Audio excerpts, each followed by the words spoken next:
Welcome to the TCM Teach podcast, the business podcast designed exclusively for acupuncturists and Chinese medicine herbalists who are ready to build thriving, sustainable businesses.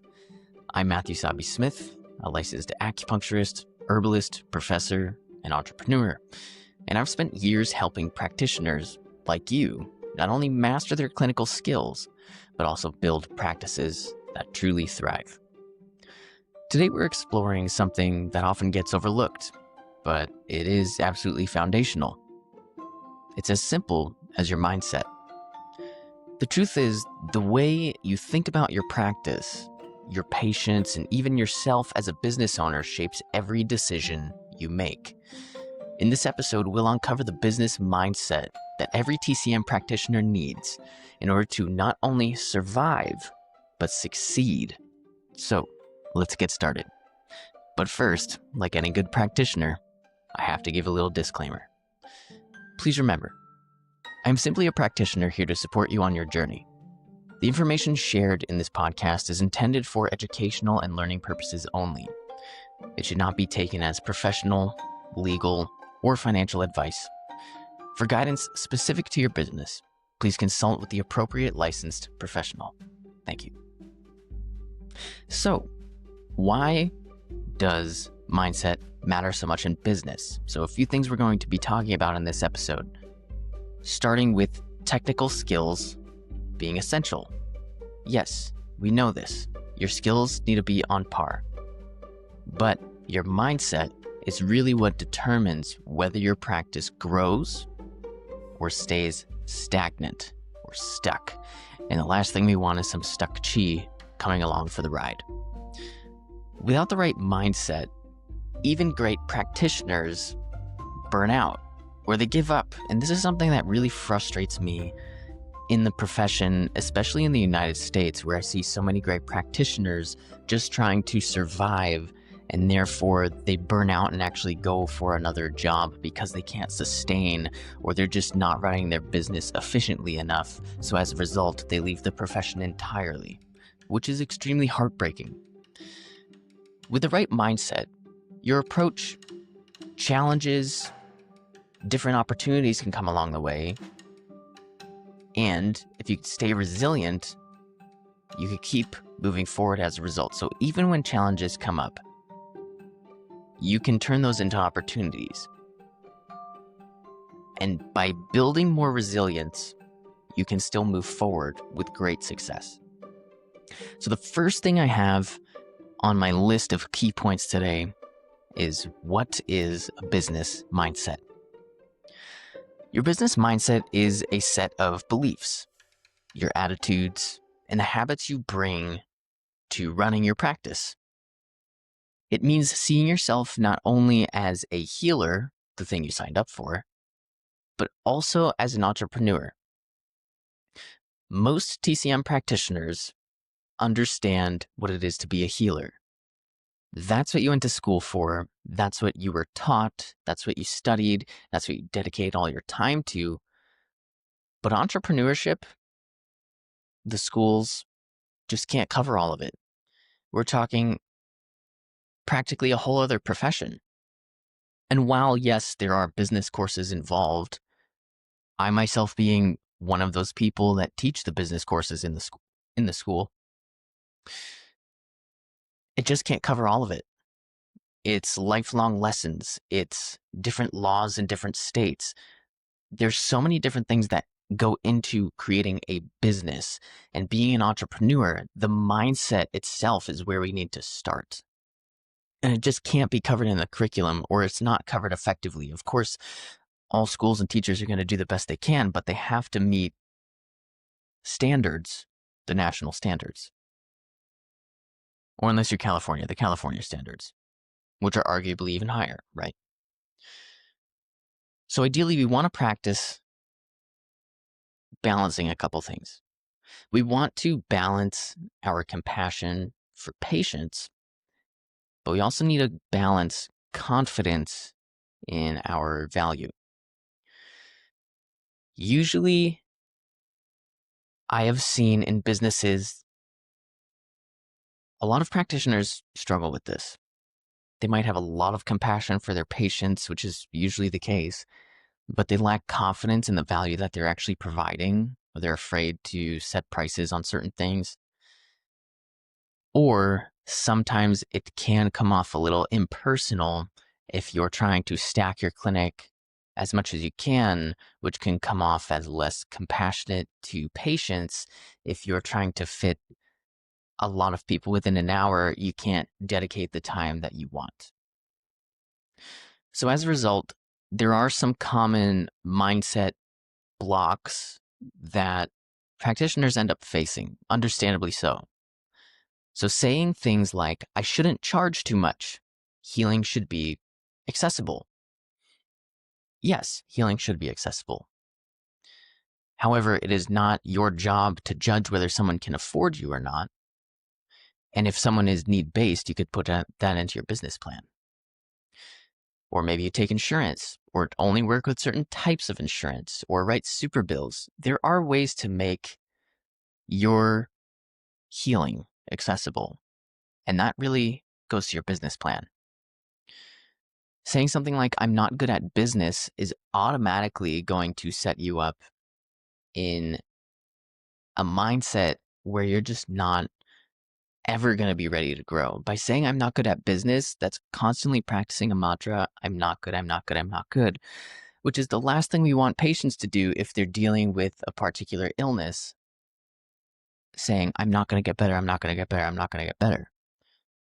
We know as holistic practitioners, by saying these things or understanding TCM psychology, these things manifest. These things manifest into the spirits, right? And then they become an imbalance. And so we actually have to totally shift not only the physical, but we have to shift the psyche too. And that same thing applies here for practitioners in business. By saying I'm not good at business, that is going to create an imbalance. Saying if I'm really good, patients will just come. It would be great if the build it and they will come idea actually worked, but that doesn't usually happen without effort. Marketing, word of mouth. Unless you have a super busy area where you can still engage with people, you have to be able to engage with them. You can't just stay locked inside and hope people are going to walk through the door. You have to show up. You have to have some type of engagement. So some of the issues with saying some of these things, there are consequences involved. So for example, you could be undercharging. If you think that you charge too much and your healing should be accessible, one, you're judging what you think people can afford. And let me give you an example. We work on things like addiction a lot as TCM practitioners. Some more than others, obviously, but that is something we are trained in to treat is addiction. And what you will find working with patients who have gone through addiction, if there is a need, they're going to find a way to get their fix until someone like us comes along and helps curb that craving. That's something we do in TCM, curb cravings. So my point is, if someone really needs something, for example, like an addict, they're always going to find a way to get it, to pay for it. If someone loves Starbucks coffee and they cannot get by through the day without Starbucks coffee, they're going to find a way to buy Starbucks coffee. Or simplify it more.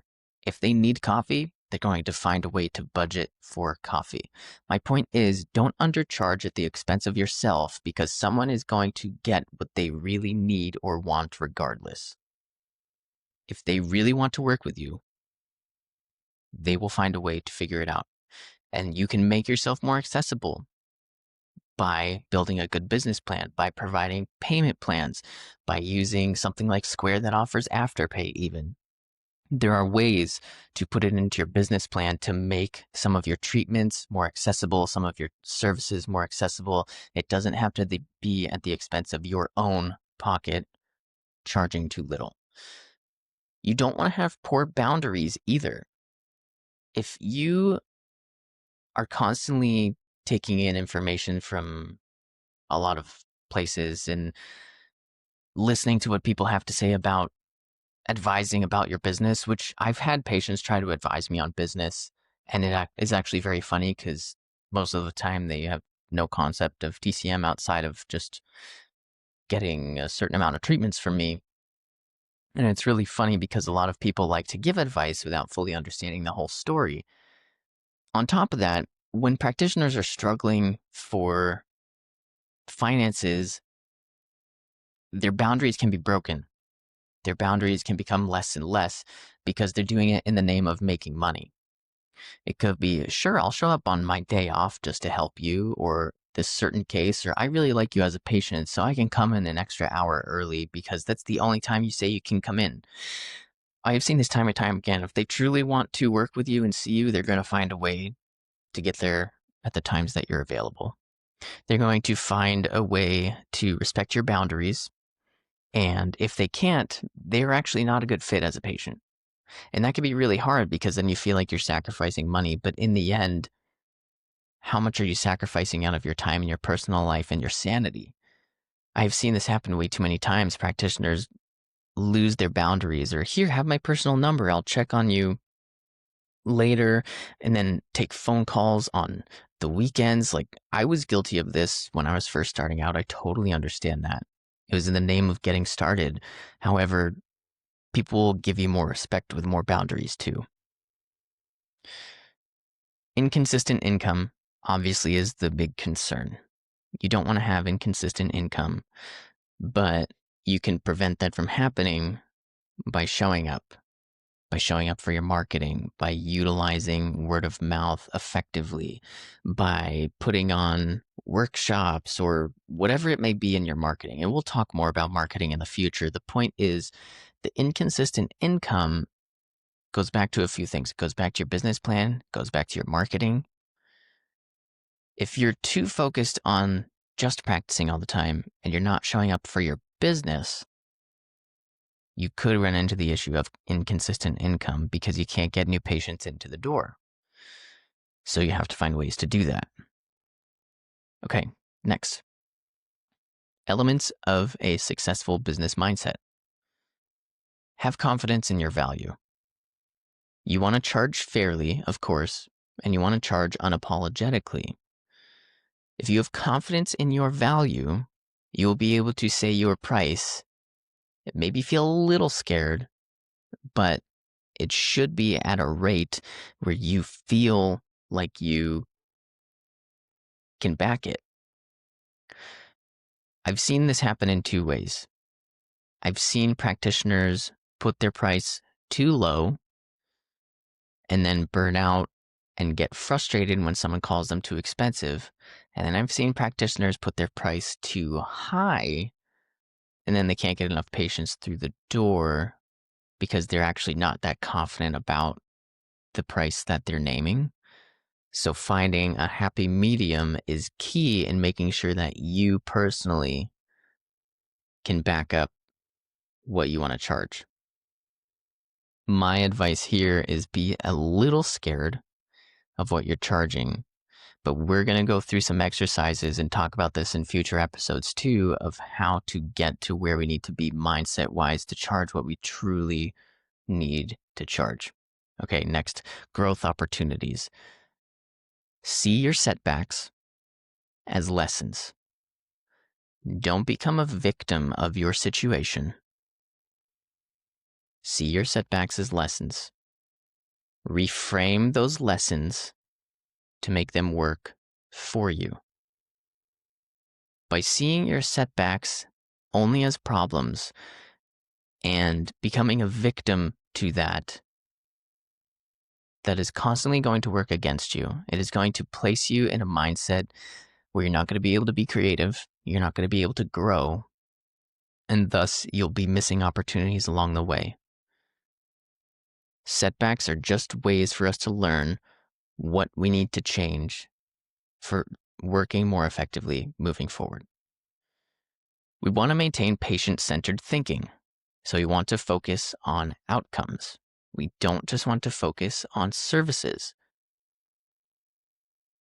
When you notice speaking with someone, generally, if you allow someone to talk a lot and they notice that you're very interested in what they have to say, generally they're going to leave the conversation thinking, wow, that person was really nice. They actually seemed genuinely interested in me and who I am as a person.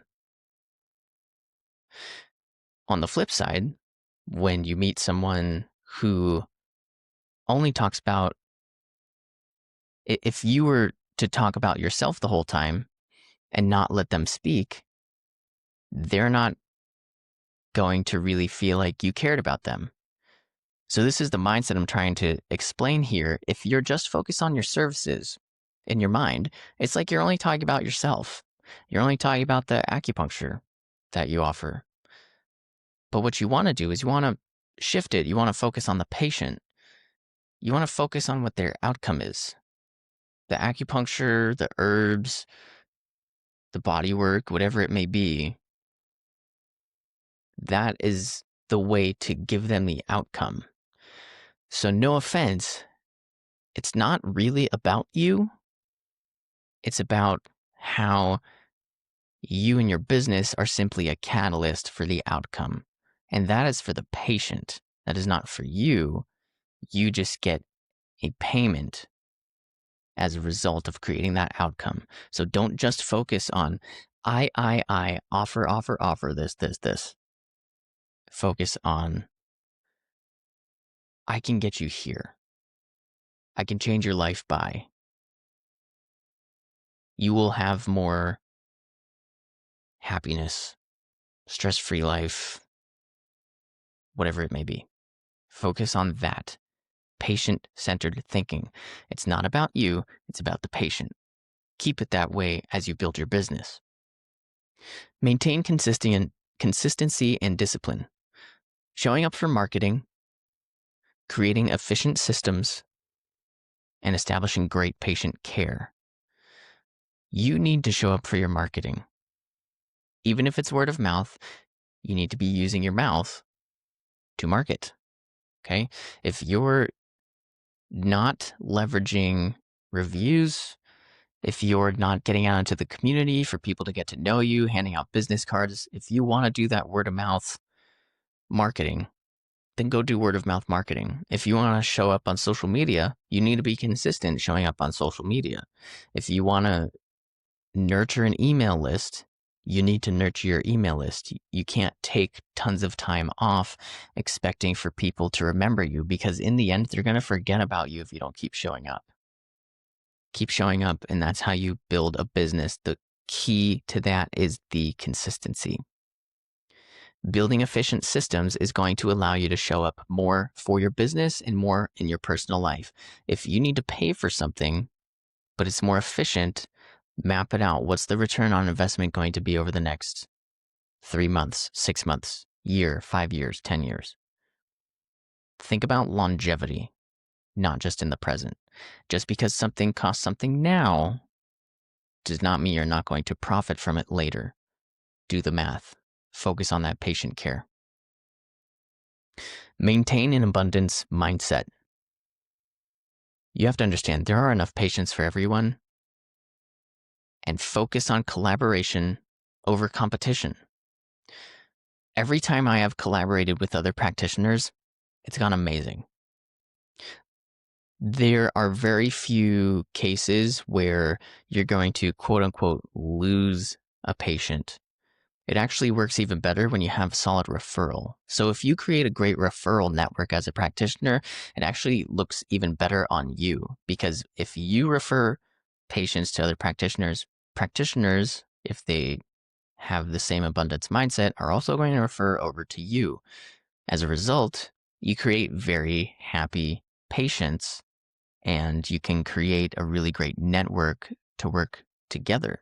And I've done this in the past. I've done this with different types of practitioners. I've done this even with acupuncturists, and it's always gone very well. But you have to maintain the mindset that there's enough to go around for everyone, because there is, when you really think about it, there's a lot of people that need help. And many times people just don't know what TCM can offer. It's your job to help them and teach them. Give them the resources they need, and everybody wins. So what would be the practitioner's perspective shift that would need to take place? We want to shift our mindset from saying something like, I'm just providing acupuncture, to I'm leading patients on a journey to health. Remember, it's not just about you. Yes, you're providing acupuncture, we know that. But really what you're doing is you're offering a journey for health for a patient, a journey to health for a patient. Help the patient define what health is to them. Why are they coming to see you? Take your own agenda out of it. You are simply the person to help them get to where they want to be. Where is it that they want to be? If they say, well, I just want to be healthy, give them the plan to help them be healthy and make them name what healthy is to them. If they want to be able to walk a mile without significant pain, help them knock down their pain. Measure the pain every treatment. Is it higher or is it lower? What worked and what needs to be improved? By giving your patients something quantifiable to understand how their treatment is going, that's what's going to keep them coming back all the time. You need to give them a good treatment plan, and you also need to find a way to measure the progress. If you're not measuring the progress, there's actually a lot less buy-in for the patient, and there's a lot less buy-in for them to stay. It's a win-win. You get to see how they're improving, they get to see how they're improving, and they know where they're going. Next, if you feel like selling something feels pushy, you have to remember that you're actually offering a solution by serving people. Offering a solution is serving. You're not trying to sell them to get acupuncture. You're trying to get them in the door so you can help them feel amazing. You're trying to get them in the door to serve them and their health on their health journey, whatever that may be. It's not sales. You have to maintain the mindset that you're actually there to serve them, to help them feel great. Shift from I have to do it all myself to I can build support systems and teams. You have only so many hands. I imagine most of you have two. Okay. Maybe some of you have one, whatever it may be. You only have so many hands to work with in a day. Okay. Maintain the mindset that if you can hire more hands, you can help more people. Again, analyze the return on investment. If I spend X amount now, what is that going to do for me 3 months from now, 6 months from now, a year, 5 years, 10 years? Really think about that. You don't have to do it all yourself, because by doing all of it yourself, you're actually shutting off helping more people as a result. You can still work your insane work hours if that really fills your cup. Give someone else the opportunity, provide a job, and then provide more healing as a result through your clinic by having some employees. Next, strategies to cultivate a strong business mindset. Reframe business as an extension of healing. A thriving practice allows you to serve more people. So this really goes off of what I was just saying. If you have a great practice, more people are going to be coming through the door and they're going to be leaving happy.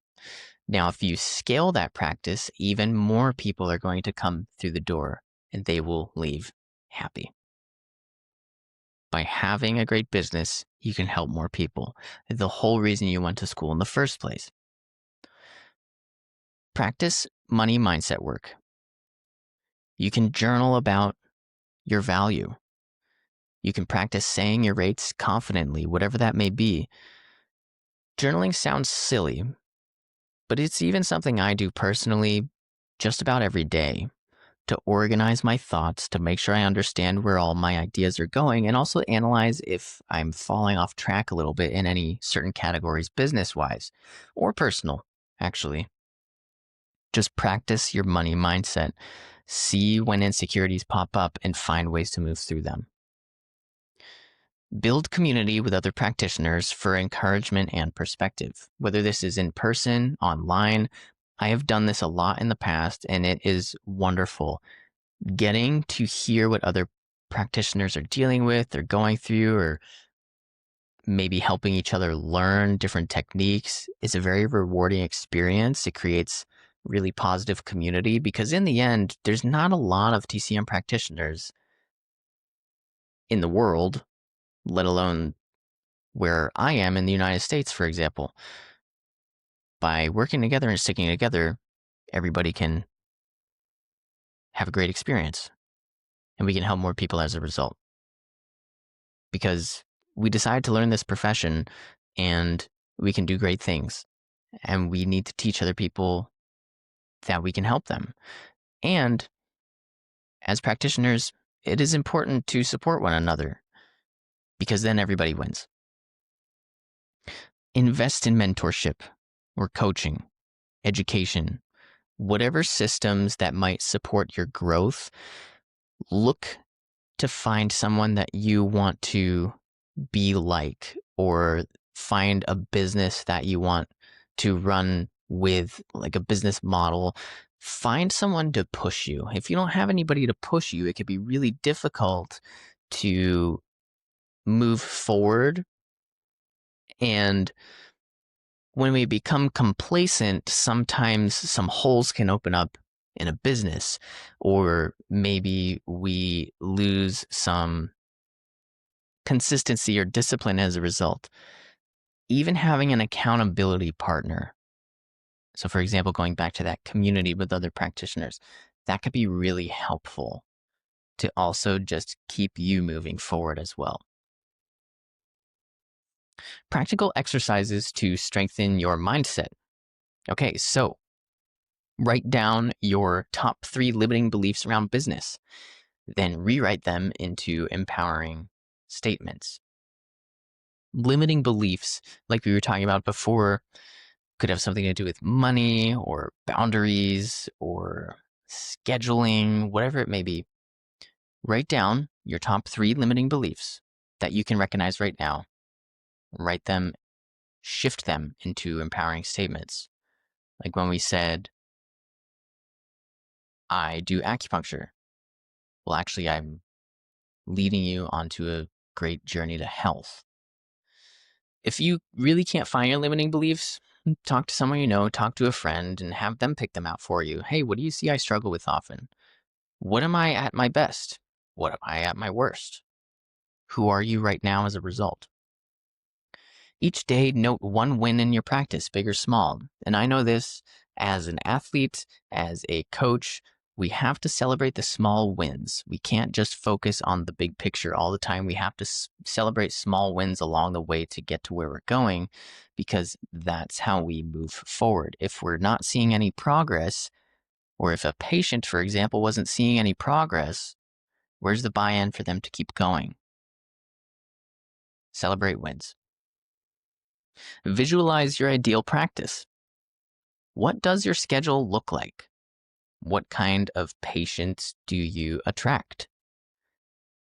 I would put this further and say, are you charging the type of patients? Are you charging the amount these type of patients would pay? What does that look like? Ask yourself, what would the successful version of me do in this situation? If you took a step back and you were looking at your business from an outside perspective, would you be doing it the way you're doing it now? Would the successful version of yourself be doing that? What does that look like? Truly take a moment and try and visualize what's working, what's not working, and how you could change it. So ideally, you want to put it all into practice. Next time you set your rates, pause and check your mindset before you discount yourself.